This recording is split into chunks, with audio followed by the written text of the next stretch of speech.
좀 일찍 와서 은희곤 선생님하고 이제 말씀 나누면서요. 사실은 이제 저희 평화생명동산 소개는 말미에 넣으려고 했었는데요. 아무래도 저희가 하고 있는 활동을 소개하기 전에 저희 평화생명동산을 이야기하면 저희가 하고 있는 활동에 대한 이해가 조금 더 수월하지 않을까 싶어서 먼저 저희 소개부터 간단하게 올리고 나서 그리고 오늘 원래 하기로 했던 DMZ 이론의 평화적 이용과 남북의 생태 환경 협력에 대해서 말씀드리도록 하겠습니다. 제가 먼저 화면 공유를 해야 될 것 같은데요. 네.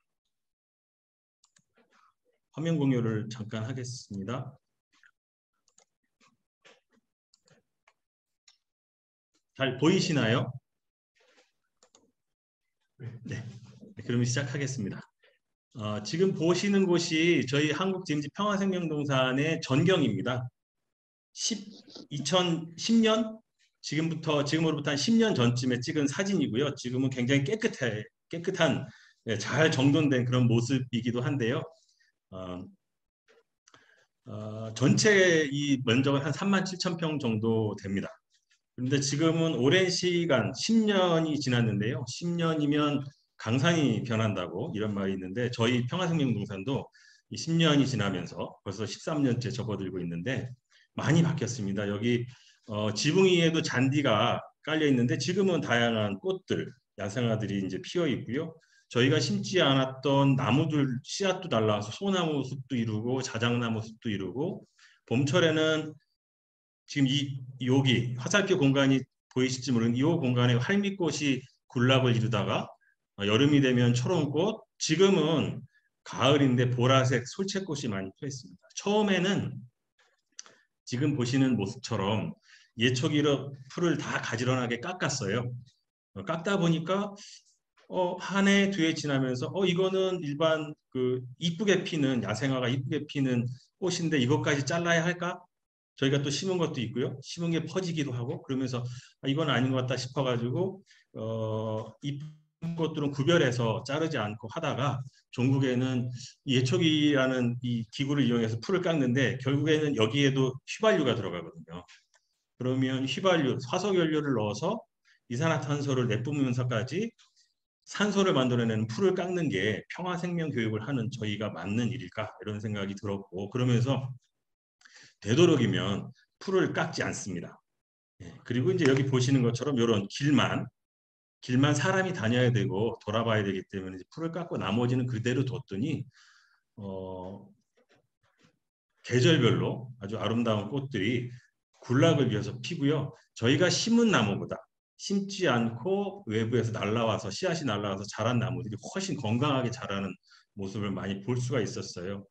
아마 저희가 10년 지나면서 이렇게 바뀌었는데 DMZ는 1953년 7월 휴전하고 나서 물론 군인들이 들어가긴 했지만 대부분은 자연의 힘에 의해서 많이 70년이라는 시간 동안 바뀌었는데 저희보다도 훨씬 더 다양하고 생명력 넘치는 공간으로 바뀌지 않았을까. 그리고 또 이제 그런 바뀌었다는 이제 그 증거들이 곳곳에서 이제 조사를 통해서 발견되기도 하는데요. 뭐 잠깐 저희 동산 소개하면서 DMZ 얘기도 잠깐 드렸는데 이따가 이제 DMZ가 가지고 있는 가치도 말씀드리도록 하겠습니다.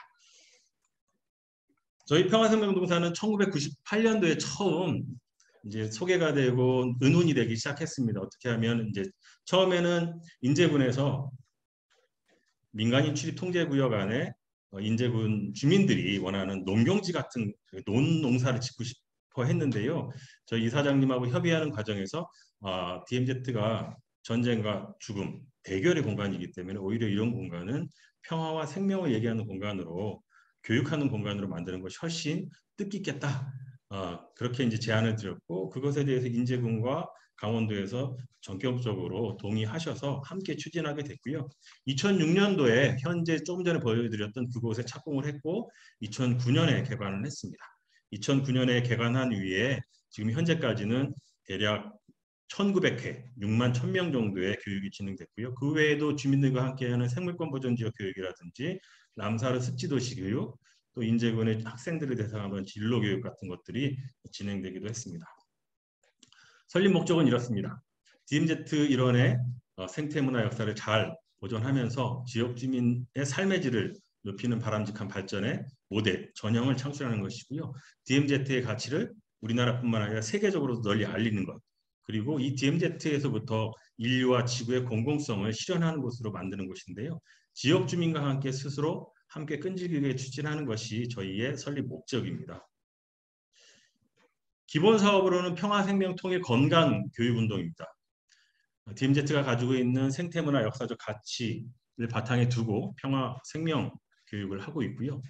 그리고 또 한 가지는 특별 사업으로 지역, 그러니까 아까 말씀드린 DMZ 이론의 접경 지역을 생명사회, 지속 가능한 발전을 이루는 그런 것이 이제 또 하나의 목적입니다. 산업도 생명산업, 예를 들면은 농업 같은 경우 뭐 유기농업으로 전체적으로 다 전환한다든지 쓰레기를 최소화하고 에너지를 자연에너지를 모두 전환해서 자립할 수 있는 이런 사업들을 펼쳐 나가는 것이 또 하나의 사업이고요. 교육운동, 지역현장운동, 국제협력운동이 있는데 지금까지는 교육운동은 나름대로는 자리를 잡고 있고 다양한 계층의 교육들을 하고 있습니다. 올 초에도 군의 부사관들 대상으로 기후위기와 관련한 이제 환경부사관 뭐 양성교육도 하고 강원도 내에 있는 초등학교, 중학교, 고등학교 선생님들을 모시고 연수 진행하고 있고요. 지역 현장에서도 지역 주민들과 함께 협력해서 연대 활동을 펼치고 있고요. 국제협력운동은 아직 미약하지만 이제 준비를 하고 있는 단계라고 보시면 될 것 같습니다. 저희가 있는 위치입니다. 빨간색이 군사분계선입니다. 1번이 저희 평화생명동산이 위치한 곳인데 대략 12km 내외로 직선거리로 하면 매우 가깝습니다. 2번은 지뢰생태공원인데요. 민간인 출입 통제구역 안에 있습니다. 이 군사분계선을 기점으로 해서 요 북으로 2km, 남으로 2km가 이제 비무장지대고요.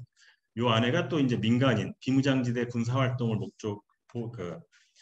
방해하지 않고 저해하지 않고 민간인들의 잘못해서 이제 위험이 노출될 수 있기 때문에 일반인들이 들어갈 수 없는 구역을 민간인 출입 통제 구역으로 묶어두었는데요.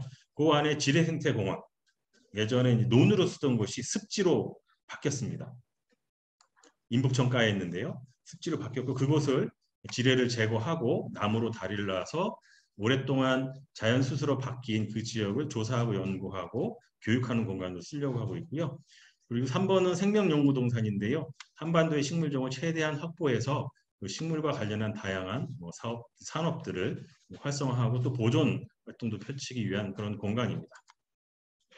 더 멀게는 저희가 있는 평화생명동산에서 금강산까지 예전에는 주민들이 소풍을 가기도 했습니다. 새벽에 일찍 밥 먹고 출발하면 저녁 나절에 가서 저녁 식사를 할 수 있을 정도로 걸어서 갔지만 가까운 지역이고요. 내금강이 위치해 있고 그곳에도 역시 마찬가지로 한국 DMZ 평화생명동산과 같이 평화와 생명을 교육하는 공간을 북쪽에 만드는 것이 또 하나의 저희 먼 사업이기도 합니다.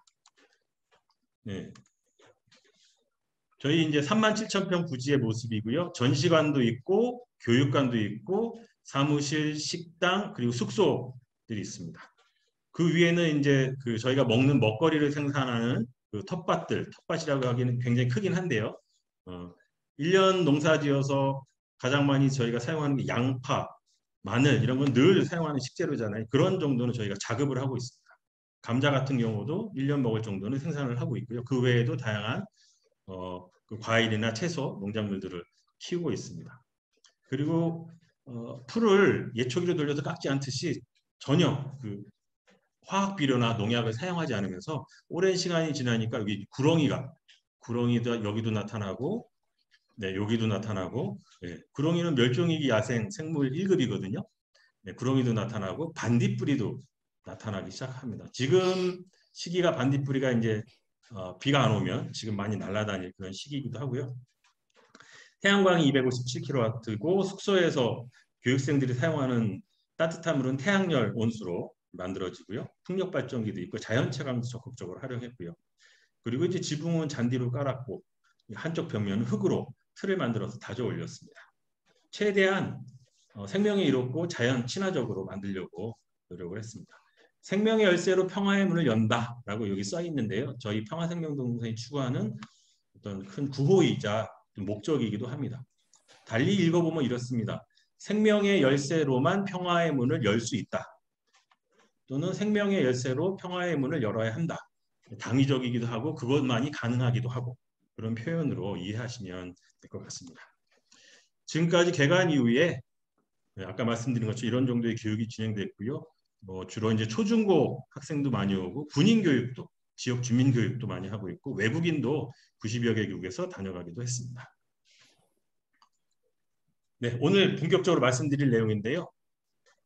크게 세 가지 정도. DMZ 이론의 생태적 가치와 중요성, 그리고 이제 DMZ 이론의 보장과 평화적 이용이 무엇인지 한번 같이 생각해보는 시간이고요. 그리고 남북 생태 환경 협력이 현재까지 진행됐던 여러 가지 뭐 현황이라든지 그리고 제가 앞으로 하면 좋겠다 싶은 그런 생각들을 간단하게 말씀드리도록 하겠습니다.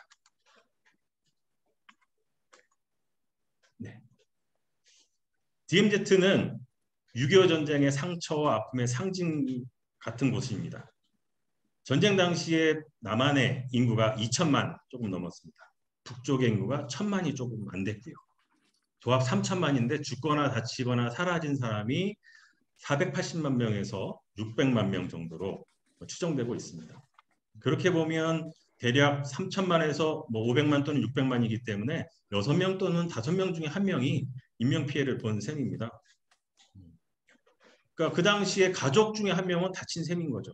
그래서 이 전쟁은 뭐 국가 또 뭐 이데올로기 또 마찬가지지만 개인의 가족사에서도 아주 큰 상처와 아픔이 남아있는 것이고 특히 3년 1개월간의 전쟁 중에서 2년간의 전쟁이 현재 DMZ 일지에서 이렇게 벌어지게 됩니다. 치러지게 됩니다.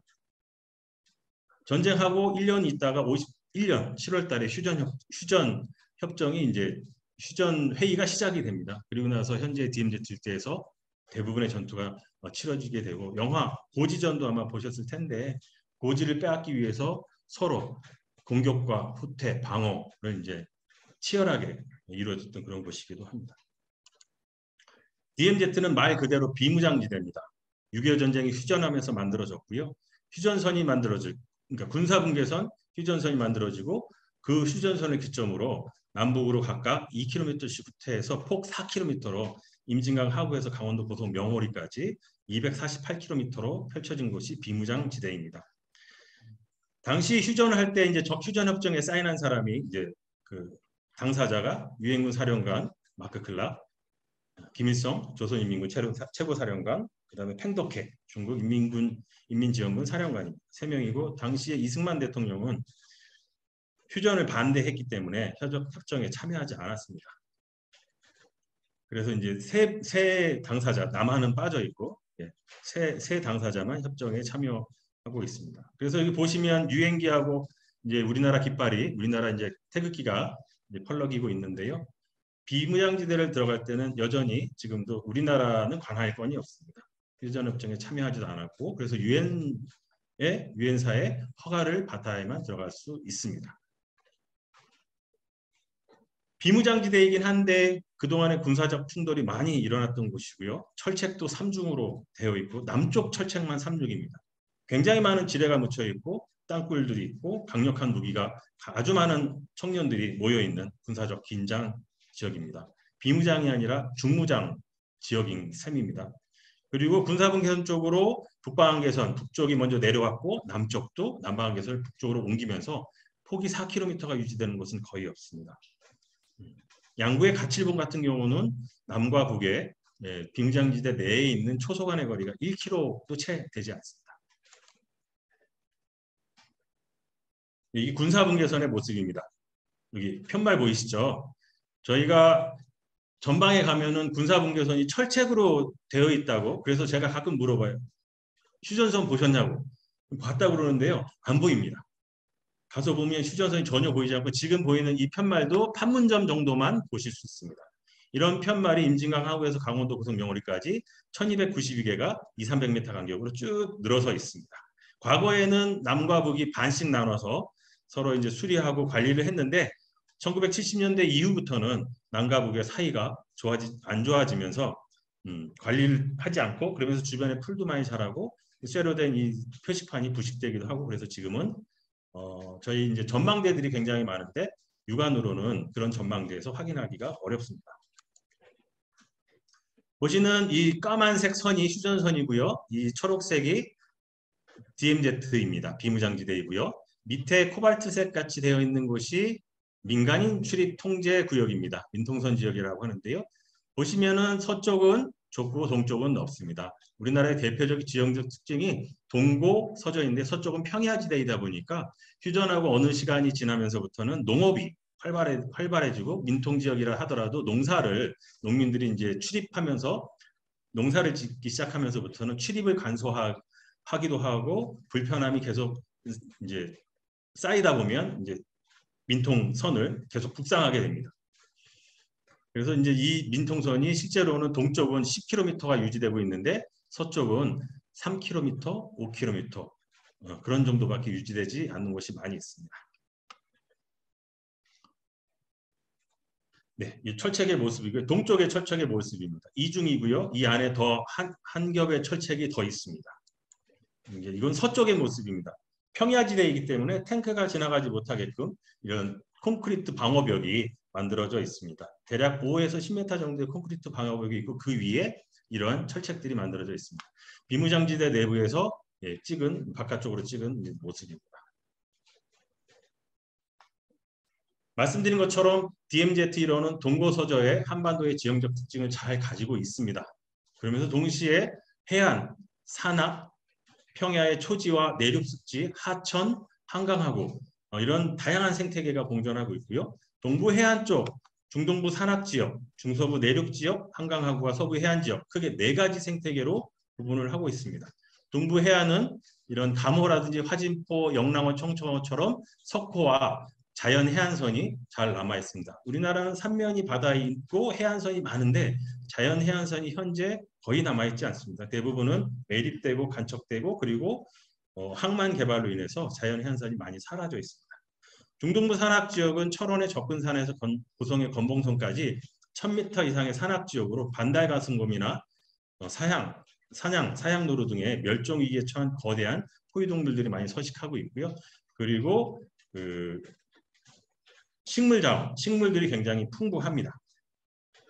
그리고 특히 향로봉 일대는 한반도의 광역 생태축인 DMZ와 백두대간이 만나는 그 한반도의 대표적인 생태 지역이라고 볼 수 있고요. 남쪽으로는 설악산 생물권 보존 지역, 그리고 이제 민간인 출입 통제 구역까지 강원 생태평화 생물권 보존 지역, 북한에는 금강산 생물권 보존 지역, 비무장지대 내부만 빼고는 생물권 보존 지역이 남북으로 이어지는 그런 곳이기도 합니다. 유네스코의 보호지역이 연결되는 그런 곳이죠. 그리고 이제 철원과 연천, 파주는 중서부 내륙 지역으로 평야가 많이 있고요. 논습지나 하천습지, 하구습지가 다양하게 분포되어 있고 두루미나 저어새 같이 멸종위기에 처한 조류들이 굉장히 많은 종류, 많은 개체수가 살고 있는 그런 공간입니다. 그리고 한강하고도 마찬가지로 저어새나 두루미 이런 멸종위기의 새들과 서부 해안에는 상괭이, 고래의 일종인데요. 상괭이나 점박이 물범 같이 해상 포유류가 살고 있습니다. 멸종위기 종입니다. 그리고 이제 한강호 습지보호 지역이나 람사르 습지 이런 것들이 이제 등록되어 있는 그런 생태계들이 유지되고 있습니다. 동쪽에서부터 서쪽까지 비무장지대 일대의 모습을 사진으로 잠깐 보겠습니다. 아까 말씀드린 것처럼 동해안에 석호, 요 감호라는 호수가 있는데요. 북쪽에 있는 호수고요. 굉장히 깨끗하고 아름다운 호수입니다. 우리나라에는 화진포, 영랑호, 청초호, 강릉의 경포 이런 것들이 있는데 대부분은 원형 그대로 보존되지 못하고 많이 매립되거나 개발되어 있지만 그래도 여전히 많이 남아 있습니다. 이런 호수들은 자연 호수이고요. 민물과 바닷물이 만납니다. 이런 데가 이렇게 오늘과 같이 태풍이 치면 파도가 치고 비가 많이 오면 서로 민물과 바닷물이 섞입니다. 그러면서 바닷물에도 사는 물고기가 살고 민물에도 사는 물고기가 사는 그런 두 가지의 생태계가 어우러지는 생물 다양성이 풍부한 곳이고요. 그리고 이렇게 자연 해안선이 잘 남아 있습니다. 여기는 남강이라는 곳인데요. 여기가 남방한계선이고요. 북방한계선, 비무장지대 내부의 모습입니다. 흘러서 동북쪽으로 흘러서 동해로 빠져나가는 강이고요. 과거에 강원도의 남북교류협력협회에서 이 남강의 상류인 안변이라는 곳에 연어 부화장을 만들었습니다. 연어가 돌아오는 곳인데요. 연어가 돌아오면 연어를 잡아서 알을 낳아서 그거를 이제 부화시켜서 다시 방류하고 잡힌 연어는 북쪽의 식량으로 쓸 수 있도록 남북이 협력했던 아주 생태적으로는 또 환경적으로는 중요한 사업이기도 하고요. 이 하천을 잘 보시면 우리가 흔히 알고 있는 하천과 많이 다릅니다. 만약 이것이 한강이라고 친다면 여기는 올림픽대로가 지나겠죠. 강 밑에, 강 남쪽에. 그리고 강 북쪽에는 강변북로가 지날 겁니다. 대부분의 우리의 하천은 제방을 막고 도로로 사용하고 농경지로 사용하고 한강은 뭐 공원으로 사용하고 이렇게 하는데 이 하천의 모습은 산과 들과 하천의 모습이 아주 자연스럽게 만나는 그런 공간입니다. 아마도 이후에 우리가 자연형 하천을 자연하천으로 지금 그러니까 개발되어 있고 직강화되어 있는 하천들을 복원하고자 할 때 이런 하천의 모습에서 그런 어떻게 자연하천으로 만들어갈 것인지에 대한 그 힌트를 얻을 수 있고요. 자연스럽게 복원됐기 때문에 세계적으로도 중요한 그런 연구 가치가 있다고 볼 수 있습니다. 아까 말씀드렸던 백두대간과 향로봉이 만나는 백두대간과 DMZ가 만나는 우리나라의 대표적인 생태지역인 향로봉의 모습입니다. 향로봉은 천연기념물, 문화재청의 천연기념물, 산림청의 산림유전자원 보호림, 백두대간 보호구역, 군사시설 보호구역 그렇게 이제 다양한 보호지역으로 묶여 있습니다. 네, 여기는 이 옆에는 예전에 인제 지역인데요. 예전에 그 논으로 사용하던 곳이 지금은 이렇게 습지로 바뀌었습니다. 인북천이라는 하천이 흘러가고 있고요. 그 옆에 이제 습지가 굉장히 넓게 발달된 곳이고 아까 말씀드린 것처럼 이런 지역이 70년이 흐르면서 자연적으로 바뀌었는데 앞으로 30년 더 흐르면 100년이라는 시간 동안 자연이 자기 혼자 스스로의 힘으로 복원된 그런 곳입니다. 그래서 굉장히 연구 가치가 높고 그래서 이런 곳은 나무로 저희가 지뢰생태공원을 만들려고 하는데 나무 다리를 놔서 그 지역으로만 움직이면서 조사, 연구, 관찰하면 그리고 이제 교육하면 굉장히 좋은 공간으로 쓸 수 있는 그런 곳이고요. 환경부에서도 습지보호 지역으로 2012년에 지정을 검토하였던 그런 곳이기도 합니다. 용늪입니다. 비무장지대 생태계 조사를 하면서 처음 발견된 그런 곳이고요. 1280m 산 정상부에 위치한 습지입니다. DMZ 일대에 있고요. 용늪은 4,000년 넘는 역사를 가지고 있습니다. 한반도의 역사와 같습니다. 같고 이곳엔 비료용담, 개통발 등 우리나라 다른 곳에는 전혀 살지 않는 그런 식물과 생물이 살고 있습니다. 이제 북한강, 양구와 화천의 경계인데요. 북한강의 모습입니다.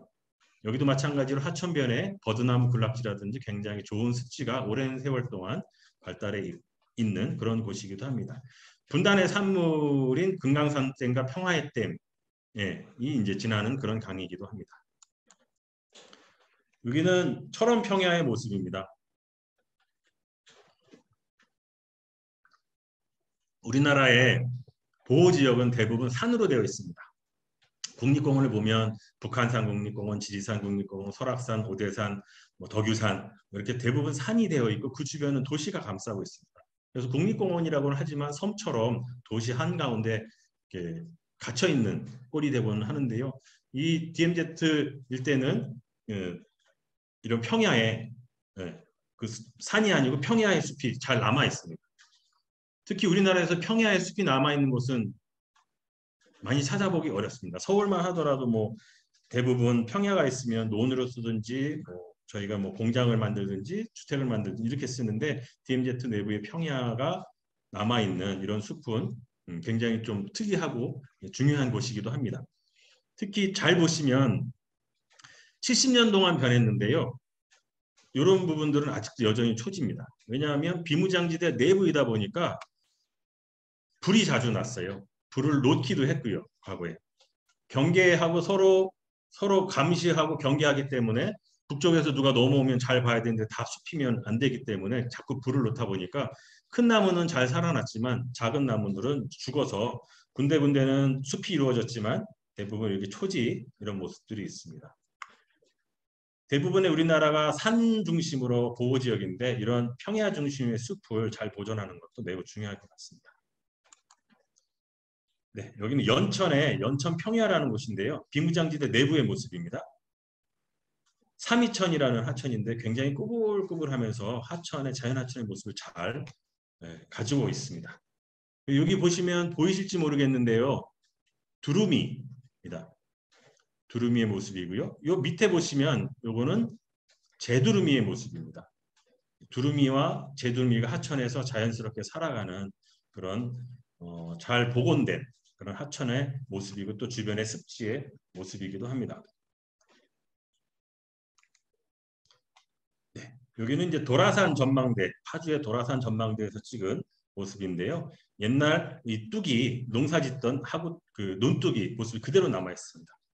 우리나라의 비무장지대는 다른 나라의 국경과 달리 남북이 그 전쟁하다 멈춘 곳을 경계로 삼았기 때문에 사실은 뭐 협곡이라든지 이런 국경선 같은 그런 곳이 아니라 다 사람이 살던 그런 곳이 그냥 그 비무장지대 내부에 들어가 있습니다. 그래서 사실은 이 땅에 대한 땅 문서를 가지고 평화 협력 아니면 뭐 평화협정이든 통일협정이든 이런 것이 체결되면 내 땅을 찾아서 빨리 여기도 어떻게 활용해야지 하는 분들도 많이 계실 것 같아요.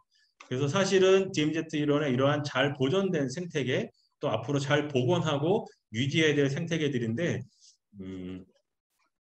이렇게 이제 옛날부터 땅을 가지고 있기 때문에 지금부터 미리 계획하고 준비하지 않으면 나중에 남과 북의 사람 간의 평화가 왔을 때 이러한 잘 보존, 유지됐던 생태계들은 쉽게 훼손될 가능성도 없지 않습니다.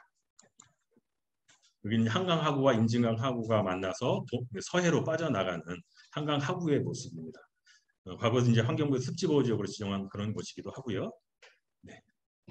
이렇게 이제 동부에서 서부까지 쭉 보셨는데요. 이 DMZ 일원에 다양한 생물들이 살고 있습니다. 특히 어류, 민물고기입니다. 바다 물고기는 빼고 민물고기, 식물, 포유류, 조류, 양서 파충류 같은 경우는 현재 우리나라에 살고 있는 종의 대부분 50% 이상이 살고 있고요. 특히 식물만 하더라도 42% 정도가 살고 있습니다. 환경부에서 지정한 멸종위기 야생생물 239종인데 그중에 102종이 살고 있습니다. 국토 면적의 1.6%에 불과한데 멸종위기종은 42.7%나 살고 있는 생물 다양성이 아주 풍부한 그런 지역이라고 볼 수 있는데요. 군사시설 보호구역이고 지뢰가 매설돼 있어서 출입이 제한되고 조사가 제한됨에도 불구하고 이 정도가 있기 때문에 아마도 뭐 그런 부분들을 감안하면 훨씬 더 많은 야생생물이 살고 있을 것이라고 추정이 되고 있습니다. DMZ 일에 살고 있는 대표적인 멸종위 야생생물입니다. 서해의 백령도 인근에 살고 있는 점박이 물범이고요.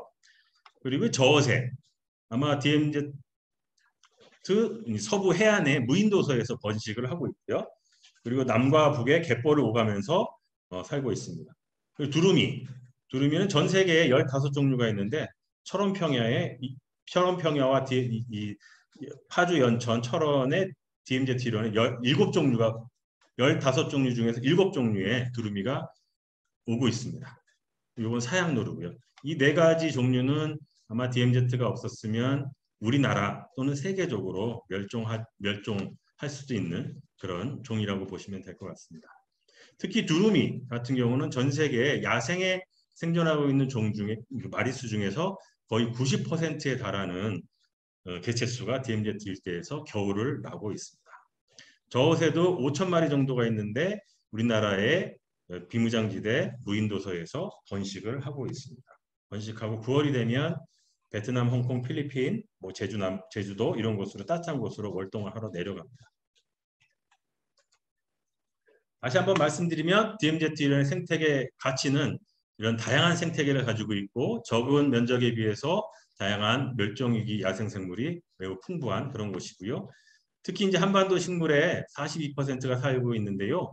추운 데 살고 있는 식물이 이제 DMZ 쪽으로 내려오다가 더는 더워서 못 내려가고 남쪽에 따뜻한 데서 사는 식물들이 올라가다가 더는 추워서 못 올라가서 서로 만나는 곳이 DMZ이기 때문에. 그래서 그러한 곳 중에 인제군만 하더라도 우리나라 어디에도 살고 있지 않는 식물이 20가지나 살고 있습니다. 북방계 식물들이죠, 주로. 그래서 그런 식물이 이제 만나는 그런 곳으로 식물종 다양성도 매우 풍부한 곳이고요. 커다란 새와 커다란 포유동물들이 살고 있는 그런 거대한 서식 공간을 제공하고 있고 사람의 출입이 많이 제한되면서 자연 스스로 천위 과정을 거쳐 복원이 일어난 그런 독특하고 그런 생태계들이 곳곳에 남아 있어 세계적으로 연구 가치가 높고요. 시간이 흐를수록 그 가치는 더 커질 것으로 생각하고 있습니다. 이러한 DMZ 이론을 마냥 그대로 둘 수는 없겠죠. 하나도 건드리지 않을 수는 없을 것 같습니다. 물론 어떤 방식으로도 조금씩은 이용을 해야 될 텐데 그럼 어떻게 이용을 해야 할지 한번 생각해 보면 좋을 것 같습니다. 사람이 이용한다는 것은 그 어떠한 이용이 됐던 간에 생태계의 훼손은 불가피합니다. 그렇다고 뭐 100% 자연 그대로 보존하기도 쉽지는 않을 것 같습니다. 여기는 연천의 모습인데요. 요 노란색 선이 휴전선입니다. 그리고 현재 민간인 출입 통제선 이 노란색 선입니다. 이 노란색 선이 민통선인데 이 선을 이 흰색 선으로 옮기려고 하고 있습니다. 연천군과 해당 군부대가 협의를 하고 있고요. 이렇게 옮기는데요. 요 초록색, 연두색이 두루미가 서식하는 곳이고 약간 노란색이 두루미가 먹이를 구하는 곳입니다. 몇 군데를 빼놓고는 대부분 민간인 출입 통제구역 밖으로 나오게 됩니다.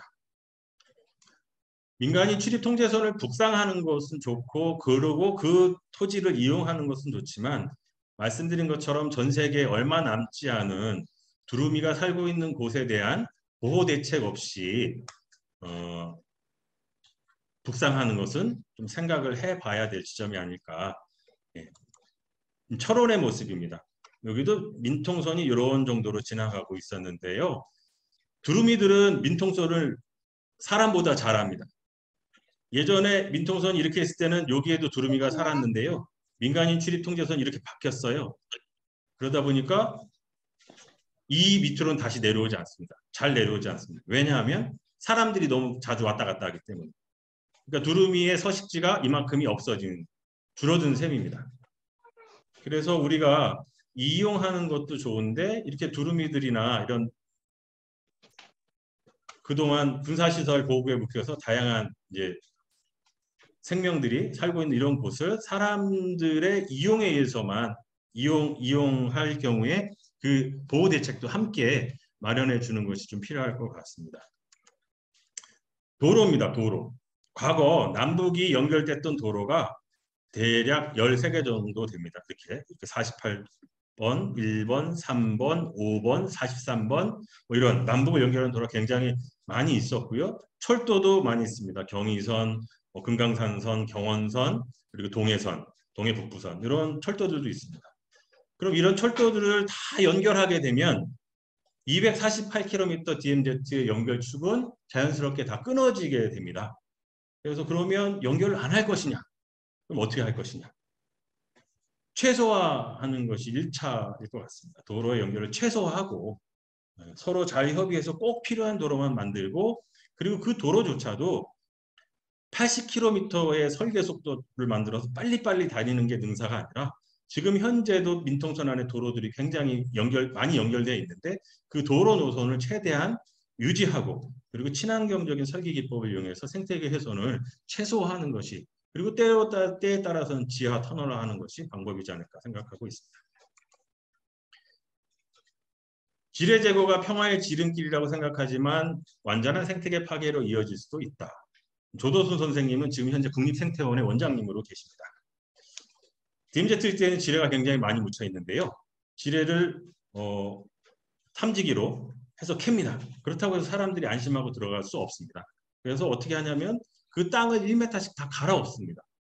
그럼 DMZ 일대에 지뢰가 다 묻혀 있는데 그것을 지뢰를 다 제거하게 되면 DMZ와 민간인 출입 통제구역의 땅을 다 그러니까 다 해쳐야 되는 겁니다. 그럼 지금까지 복원됐던 생태계는 한순간에 다 사라지게 되는 거죠. 문화재 발굴 역시 마찬가지입니다. 땅을 파서 발굴해야 되는 거죠. 문화재 발굴하기 전에 지뢰 제거를 먼저 해야 됩니다. 그래야 발굴하는 전문가들이 안심하고 들어가서 문화재를 발굴할 수 있겠죠. 전사자 유해 발굴도 마찬가지입니다. 중요한 일이고 꼭 필요한 일이긴 한데 DMZ 일대 전체가 전쟁터인데 여기를 다 유해 발굴을 하려면 지뢰 제거 먼저 해야 되고 그 다음에 유해 발굴을 하게 됩니다. 그래서 이러한 부분들이 평화적 이용임은 분명하겠지만 이 자연과의 평화는 또 한순간 깨지게 됩니다. 그래서 좀 더 현명한 방법이 나와야 할 것 같습니다. 그래서 저희 생각은 이렇습니다. 되도록이면 DMZ 내부는 이번 시대에는 좀 그만 잘 그냥 보존만 하면 어떨까? 이 세대에서 DMZ까지 뭘 해보려고 하지 말고 다음 세대, 우리 다음 세대, 한 30년 후쯤으로 DMZ 내부에 대해서 어떻게 활용할지, 어떻게 보존할지를 맡기면 얼마나 좋을까 이런 생각을 가끔 해보는데요. 그래서 일단 DMZ 내부는 절대적으로 보존하자. 절대적으로 꼭 필요한 거 왜? GP, 군사시설인데 그거조차도 그냥 그대로 두고 이후에 교육, 역사적 교훈의 교육의 장으로 삼으면 어떨까?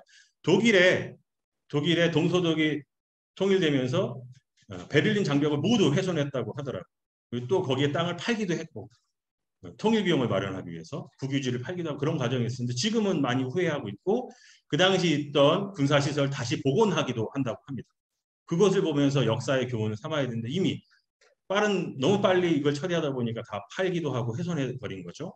저희가 또 그런 전철을 밟을 필요는 없을 것 같고요. 생태계도 마찬가지고 거기에 있는 시설들도 우선은 보존하자. 그리고 민북 지역은 이런 조사, 연구, 보건, 생태관광 목적에 철저히 보존하고 중요한 건 접경 지역입니다. 민간인 출입 통제선 아래 거기에 있는 주민들이 살고 있는 그 접경 지역을 얼마나 지속 가능하게 발전할 거냐, 발전시킬 거냐 이런 게 훨씬 더 중요하다고 생각합니다. 정부에서 가끔 DMZ의 무슨 경제 활성화를 위해서 뭐 평화의 길이다 무슨 뭘 하는데 과거에는 민간인 출입 통제구간으로 길을 냈어요. 그 사람이 살고 있는 주민들 쪽으로 오지도 않아요. 그러니까 마을로 오지도 않는데 그것이 경제 활성화로 이어질 수는 없겠죠. 그래서 되도록이면 중요한 건 접경 지역에 있는 살고 있는 마을을 중심으로 한 어떤 그 지역 발전을 만들어가는 것이 더 중요하다. 지속 가능한 발전이 중요하다. 이런 말씀이고요. 공간은 그렇고 주체는 그런 활동의 주민이 주체가 돼야 되고 지방 정부와 함께 협치해야 됩니다. 중앙정부나 군은 협력하고 지원하는 역할을 철저하게 하면 될 것 같고요. 그 활용 역시 지속 가능한 발전이나 생명과 평화의 가치를 통합한 그런 활용이 되어야 할 것입니다. 그래서 일단 백두대간 보전법처럼 DMZ론의 생태계 보전법을 제정하고 이미 있는 자연환경 보전법에 그런 생태축, 국가 생태축의 정의와 공간 범위들을 구체적으로 명시해서 DMZ를 국가 생태축으로 지정하고 관리할 수도 있겠습니다. 또는 다양한 보호지역들이 있는데 그 보호지역에 해당하는 법에 따라서 DMZ 일대를 법정 보호지역으로 만드는 것도 하나의 방법일 것 같습니다. 그리고 대통령 직속 산하의 DMZ 일원의 지속 가능한 발전을 위한 종합기구를 만드는 것도 방법입니다. 과거에 총리실 산하에 이런 기구를 이미 구성한 바도 있습니다. 그리고 생태계 보전 지역을 지정하는 것인데요. 이미 작년에 2021년 환경부에서 DMZ 일원의 어디가 중요하고 어디가 보전을 하고 이런 계획들이 GPS로 다 찍을 정도로 구체적으로 나와 있습니다. 아직 공론화가 되지 않았을 뿐인데요. 이후에 그 지역 주민들과 함께 이런 부분들이 좀 더 구체적으로 또 공론화되고 사회적 합의를 거쳐서 보호지역으로 지정하는 것이 우선 필요하지 않을까 생각하고 있습니다. 그리고 또 한 가지는 최근에 군인들이 많이 줄어요. 그래서 국방개혁하면서 접경지역 일대 군부대가 많이 철수했습니다. 철수해서 빈 부대가 되게 많아요. 인제군만 하더라도 저희 평화생명동산이 위치한 곳에 비어있는 부대가 한 5군데 이상은 됩니다. 그 근처에 반경 한 10km 이내예요. 그래서 그런 빈 군부대를 지방정부에 이관해서 그 지역 발전, 공공적으로 활용할 수 있도록 하는 것이 중요하지 않을까. 그러기 위해서는 또 필요하다면 해당 법안을 정비하고 필요하다면 또 특별법을 만드는 것도 방법일 것 같습니다. 그리고 접경 지역부터 전기 에너지를 100% 자연 에너지로 전환하고 자립하는 것. 그리고 농업을 유기농업으로 다 밖으로 전환하는 것. 이런 사업들을 DMZ 일대부터 먼저 해나가고 그리고 이것을 이후에 북쪽에도 제한해서 이런 사업들을 하면 좋을 것 같습니다. 남북 생태환경 협력에 대해서 말씀드리도록 하겠습니다. 남북 환경 협력의 역사가 그리 길지는 않습니다. 1990년대에 시작했고 다양한 논의를 거쳤고 2007년에 합의한 내용들이 이렇게 있는데요. 환경보호나 산림 분야들 이런 합의를 했지만 실제로 지금까지 뚜렷한 성과를 나타내고 있지는 못하고 있습니다. 2018년에도 평양에서 남과 북의 자연 생태계 보호와 복원을 위한 환경협력을 적극 추진하기로 했는데 사실은 뭐 그 이후에도 남북 관계가 이렇게 썩 좋아지는 쪽으로 발전하지 못해서 뚜렷할 만한 성과는 없어 보이고요. 그리고 또 97년부터 진행했던 DMZ 내부의 생물권 보존 지역도 공동으로 지정을 추진했는데 북한에서 반대해서 무산되기도 한 그런 경우가 있습니다. 그럼에도 이제 국제적으로 이제 북한 쪽의 생태환경 협력 사례는 몇 가지 좀 특이할 만한 것들이 있습니다. 지구환경기금에서 진행됐던 사업들인데요. 생물다양성 관련해서 북쪽에 북한의 생물다양성 국가전략 수립 갱신이라든지 매양산과 서해 연안의 관리계획 수립 등이 있었고요. 그리고 또 아시아 지역 협력 사업으로는 해양 분야 관련한 사업들이 이제 주를 이루긴 하는데요. 아시아 지역들과 협력한 그런 사업들이 지구환경기금을 지원받아서 진행된 바가 있고 유럽연합에서도 진행한 사업들이 있는데요. 유럽연합은 주로 북한 지역의 역량 강화 사업들이 많이 진행이 됐습니다. 그러니까 산림교육센터를 조림하고 산림교육센터 만들고 그리고 이제 외국의 그런 산림 관련 기술이라든지 어떤 복구와 관련된 내용들에 대해서 역량 향상을 위한 세미나라든지 워크숍, 연수 이런 것들이 많이 진행됐고요. 유네스코에서도 생물권 보존 지역을 통해서 지원 사업들이 이루어졌습니다. 한국 MAB에서 지원하고 유네스코 베이징 사무소에서 집행해서 북한 MAB 위원회에서 사업을 실행하는 이런 사업들이 진행이 된 바가 있습니다. 특이할 만한 것은 이제 안변의 두루미 서식지 조성 사업인데요. 2008년부터 15년까지 진행됐고요. 국제 두루미 재단에서 진행을 했습니다. 북한의 과거 두루미 월등 지역이었던 안변 평야가 있는데 아까 고성의 남강 말씀드렸는데 남강 상류가 안변 평야라고 말씀드렸는데요. 그 안변 평야에 과거엔 두루미가 왔었는데 두루미가 98년부터 오지 않았었습니다. 근데 이 사업을 시작하면서 두루미 울음소리도 틀어놓고 두루미도 중국에서 제공받아서 두루미도 이제 가져다 놓고 그리고 문원도 조성하고 북한에서는 또 두루미 보호구도 지정하고 다양한 노력을 펼친 끝에 2011년부터 두루미가 다시 오기 시작했고 2015년에는 116마리가 찾아오는 사업이었고요. 동시에 유기농업도 함께 진행했습니다.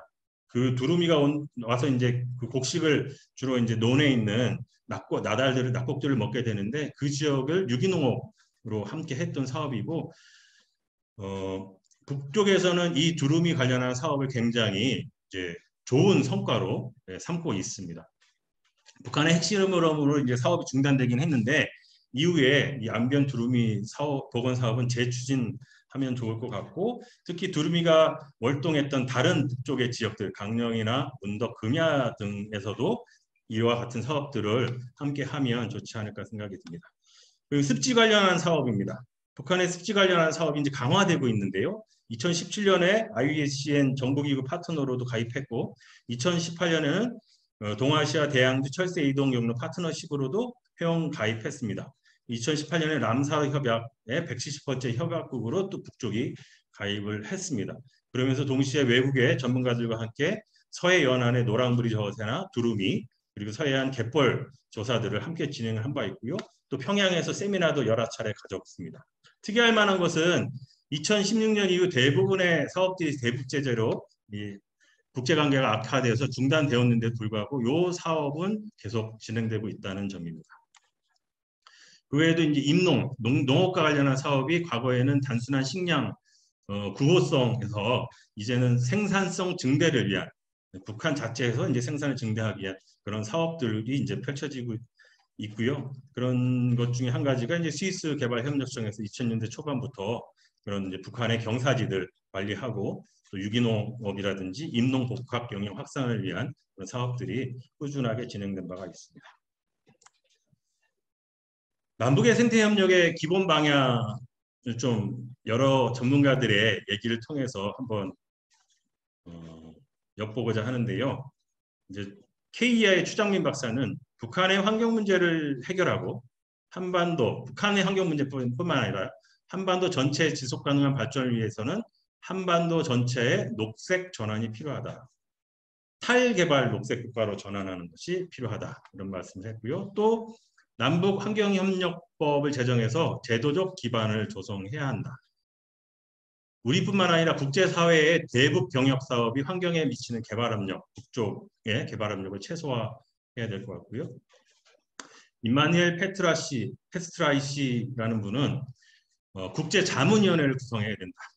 북한과 남한은 인사는 물론이고 세계적으로 도덕적 기준이 높은 존경받는 전문가들로 자문위원회를 구성하는데 특히 북한의 천연자원과 이런 값싼 노동력을 탐내는 기업이나 투자은행은 포함돼서는 안 된다. 이런 말씀을 하신 적이 있습니다.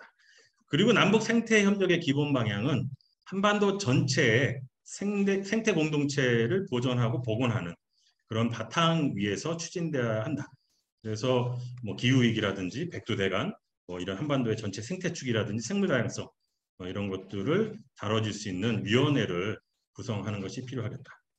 그리고 또 더 좁게는 DMZ 일대의 어떤 평화적 이용, 생태계 보존, 또 DMZ를 둘러싼 그 남북 생태 협력도 굉장히 많이 있습니다. 그런 것들을 위해서는 남북 공동 DMZ 생태연구센터 등을 설립해야 한다는 주장도 생태원에 있는 최태영 박사께서는 이제 이야기도 하고 있습니다. 그리고 남북 생태환경 협력 사업은 추진의 시급성, 그리고 한반도 전체 생태 공동체에 주는 영향, 그리고 지속 가능한 발전, 북한의 수용성 이런 것들을 고려하면서 방향과 사업을 정해야 할 것 같습니다. 북쪽에서 제2차 국가 생물다양성 전략 및 이행 계획을 수립하면서 북한이 제시한 우선순위 프로젝트들의 1번부터 19위까지입니다. 제가 이제 빨간색 친 거는 저희가 좀 더 저희 여권 전체 한반도 평화 생태 그런 것들을 고려해서 이런 빨간색 친 것부터 좀 먼저 해보면 어떨까 이런 생각에서 빨간색을 넣어놨는데요. 금강산의 뭐 생태관광, 저세 두루미에 대한 뭐 보존과 복원, 그리고 이제 산림 농업이라든지 친환경 농법에 대한 보급 이런 것들이 좀 우선돼야 되지 않을까 그런 생각입니다. 그래서 DMZ 내부의 생물권 보전 지역과 설악금강 DMZ 이런 생태관광 자유지대 지정 추진이 생태환경 협력의 중요한 하나의 방안이지 않을까, 사업이지 않을까 이렇게 생각을 하고 있는데요. DMZ와 백두대간이 만나는 대표적인 생태 지역이고요. 설악산과 금강산을 연결하게 되면 그리고 DMZ로 단절되어 있는 한반도 광역 생태축, 백두대간의 생태축을 연결할 수 있고 세계적인 생태관광지로 만들어낼 수 있을 것 같습니다. 특히 DMZ 내부만 추진이 된다고 하면은 그러니까 유네스코의 생물권 보전 지역 벨트가 금강산 그리고 비무장지대 내부 그리고 민간인 출입 통제 구역의 강원 생태평화 생물권 보전 지역, 설악산 생물권 보전 지역까지 연결되는 벨트가 조성될 것이고요. 이미 유엔 환경계획이나 세계 자연보전 연맹에서는 설악 금강 이 거리가 설악 경계에서 금강 경계까지 23km 정도 되는데요. 국제평화공원이나 이런 것들을 지정할 필요성을 예전부터 끊임없이 이제 제기하고 있습니다. 우리나라에서도 이 DMZ 동북권의 관광지대 조성 방안에 대해서 연구한 바가 있고요. 북쪽도 이런 관광 정책의 변화 하면서 관광 사업을 통해서 경제 활성화에 대한 그 계획을 많이 이제 수립하고 있는 상황이고요. 특히 이제 동북권 설악산, 금강산 등의 관광 자원이 풍부하다고 볼 수 있습니다. 그리고 이제 우리나라의 이제 남쪽에 접한 접경 지역의 지자체도 평화 문화 중심의 다양한 남북 협력, 지역형 남북 협력 사업들을 이제 고민하고 있기 때문에 이러한 여건들을 볼 때 이후에 추진할 만한 그런 사업이라고 볼 수 있을 것 같습니다. 그리고 멸종위기 야생생물의 공동보건 보전, 두루미는 아까 잠깐 말씀드렸는데요. 북한의 안변에서 이미 추진된 바가 있고요. 북한에서 제5차 국가생물다양성 보고서에서 성공적인 생물다양성 보존 사업으로 이미 소개한 바가 있습니다. 그래서 조금 더 분위기가 좋아진다고 하면 안변뿐만 아니라 다른 강령, 문덕, 금야 등에도 이런 보건 사업을 추진할 수 있을 것 같습니다. 그리고 또 저어새도 우리나라의 DMZ가 번식지이기 때문에 번식지이고 또 이 남북에 접경에 있는 황해도 갯벌이라든지 강화도 갯벌, 한강하고 이런 데가 주요한 서식지이기도 합니다. 그래서 그러한 보존 협력을 함께 할 수 있을 만한 그런 어떤 생물이기도 하고요. 또 습지 관련 협력 사업이 지속적으로 국제관계가 악화됨에도 불구하고 지속되고 있기 때문에 충분히 가능성 높으리라고 생각이 듭니다. 그리고 이제 멸종위기에 처한 포유동물, 예를 들어서 반달가슴곰 같은 경우가 인제, 양고 이런 DMZ 내부에서 지금 서식하는 것이 여러 차례 카메라에 의해서 찍히고 확인이 됐습니다. 여러 차례 확인됐고 여우도 예전에 2018년 소박산에서 있던 그 방생한 여우가 복원했던 여우가 개성까지 한 달 동안 이동해서 개성 DMZ를 넘어서 북쪽으로 간 적도 있고요.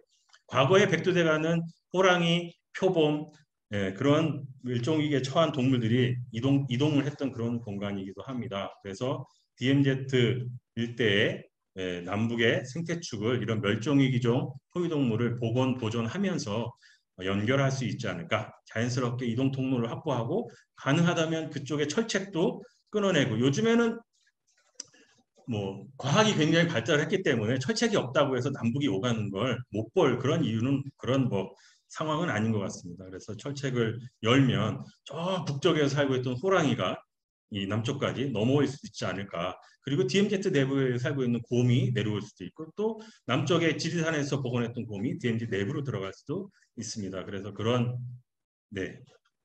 자연적인 복원도 이루어질 수 있지 않을까. 다음으로는 이제 그 한반도의 식물 자원을 보존 연구하는 것입니다. 말씀드린 것처럼 우리나라의 식물 자원은 우리나라와 비슷한 면적의 땅을 가진 다른 나라보다 훨씬 풍부합니다. 남북으로 길기 때문에 온도차가 커서 따뜻한 데 차가운 데 사는 식물이 서로 공존하고 있기 때문에 그 자원이 더 풍부하다고 볼 수 있습니다. 그래서 그런 식물 자원들을 잘 확보해서 연구하고 특히 우리나라의 토종 씨앗들을 남북이 공동으로 조사해서 이후에 토종 씨앗이라는 것이 기후위기를 극복할 수 있는 중요한 자원일 수도 있습니다. 그래서 토종 씨앗 박물관을 남북의 접경 지역에 건립한다든지 해서 수집하고 확보하고 증식해서 중요한 것은 뭐 사업성 있는 것은 사업화시키기도 하고 그럴 필요가 있을 것 같습니다. 이미 남한에서는 토종 씨앗의 86%가 소실된 적도 있습니다. 우리나라는 과거 콩의 원산지였고요. 미국의 농무부에는 우리나라 토종콩이 4천여 가지나 보관되어 있습니다.